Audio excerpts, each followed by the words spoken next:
Hey everyone, so I just wanted to check in for a minute here and thank everyone that is watching this and subscribed to the videos. Today is very special. It marks 2 years since I started this channel, Full Scale Music, and also over the weekend I finally passed 500 subscribers and actually took off quite a bit and gained over 70 new subscribers within a 2 day span, which is the largest gain that I've experienced up to this point on the channel. For those that are new to the channel and helped push me over that uh, barrier there, I really appreciate it. And to everybody that has been with me for 2 years or a year and a half or even just the last year there, I really appreciate all of you as well. The shares, the likes, the comments and questions. It's all been great, and I really wish that I had started this earlier, to be honest. But things have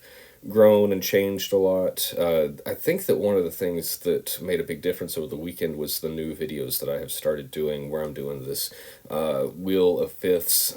I'm using a different angle in the same room, and this is the arm that I'm using for this. I've used this throughout some of my different videos. If it's ever an overhead angle of pedals or anything, this is what I have used to kind of hold the iPad there. So it's just kind of in that spot. So I'll get it out of the way now. And then the wheel itself, someone actually called it out correctly. In a comment earlier today, yes, this wheel did come from Temu. It is very cheap. It's like basically this. It was like $6, but I have definitely gotten my money worth out of it. And I even just took like a piece of tape and put it across each of these things to give me my circle of fifths.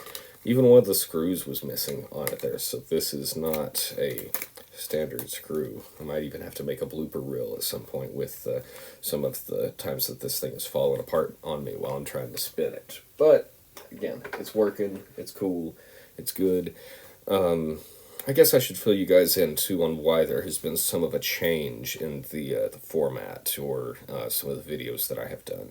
So late last year, one of my students was interested in, well, I recommended that they get some kind of an amplifier to play through or something that was going to give them good sound to play through. And they decided to go with the Tone X1, which I was okay with, and I suggested to them. And in fact, I got my own Tone X1, which I have not covered yet.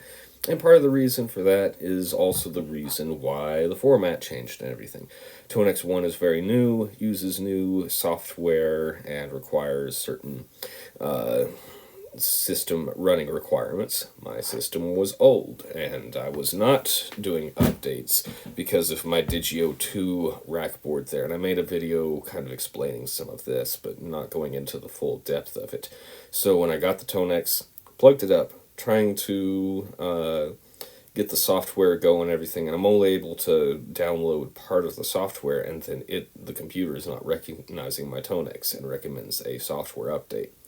Did the software update.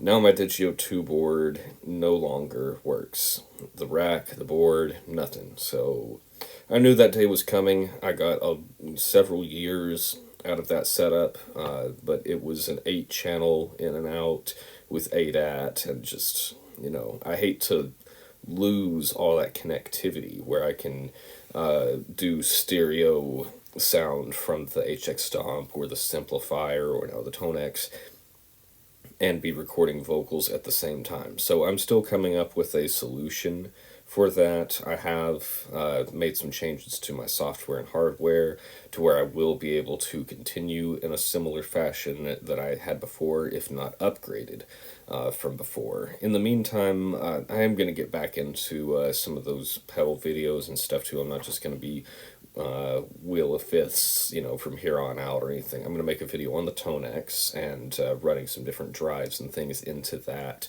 Going to learn a little bit more about the software. I'm still figuring it out myself, and then start covering that as well. In the meantime, I guess two things. The old computer, it was able to see my Line 6 HX Stomp as an interface, and I didn't really get into that stuff yet. I really wish that it's like it's cool that it can do all that stuff, but there's no XLR in. I need phantom power for my microphone that I use. Let me swing that over here if I can too. All this stuff is kind of like attached to my desk. Let's see.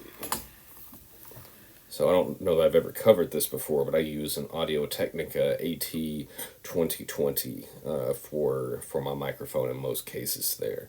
So it does require phantom power. That's something I'm going to need. So yeah, I'll get into that. I'd like to use that to cover the HX Stomp and how it can be a audio interface, because it's not exactly as straightforward as it seems. Like, you do kind of have to figure a few things out.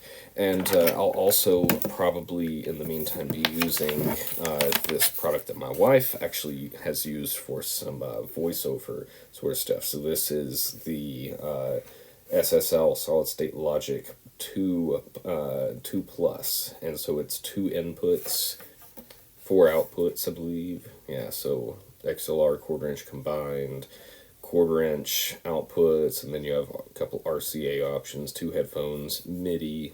That was important to me at the time, thinking that I think the Plus has MIDI and maybe the regular one doesn't.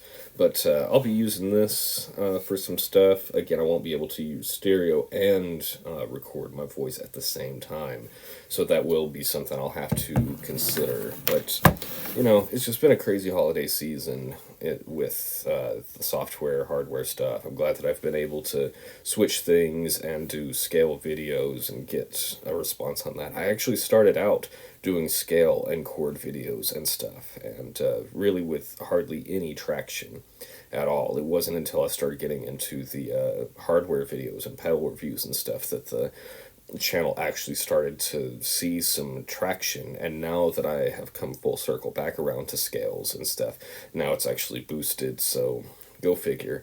At some point, I guess I'll go ahead and make this known too, that all that original content, I still stand by it, and the knowledge that's within it, but I think that I have advanced in my video making and some of the tactics that I've used and everything. So there will come a day, I don't know when, might depend on growth and some things like that, but there will come a day where I'm probably going to, if not take that original stuff down, then maybe at least switch it to private and make it accessible strictly to my students, whether they're in-person or virtual students. So if that is something that you care about, and if at any point goes away, let's talk about doing some lessons. I do Skype lessons several days a week from right here where I'm sitting, and yeah, I'd love to be able to get that stuff going there. That was kind of always the intention with it. I just wanted to get like a bunch of videos out there in the beginning, but I mean, I'm closing in on 350 videos now, so it's not like I'm starving for the content and like they have that many views compared to even a single one of my Wheel of Fifths videos has more views than any of those combined, or than all of them combined. So, just something to think about there. I'll go ahead and wrap up. I've been wanting to make something like this since the weekend, addressing the boost in users and passing 500 subscribers, which I'm very happy about, and the continued growth even beyond that, which I'm very happy about. And then I saw that today was the 2-year anniversary of starting the page, and I was like, you know what, I gotta get on there today. So once again, thank you guys very much. I can't say it enough. And yeah, let the questions, comments, shares, likes, subscribes, everything just keep on coming. And I will see you in another video soon. Thanks.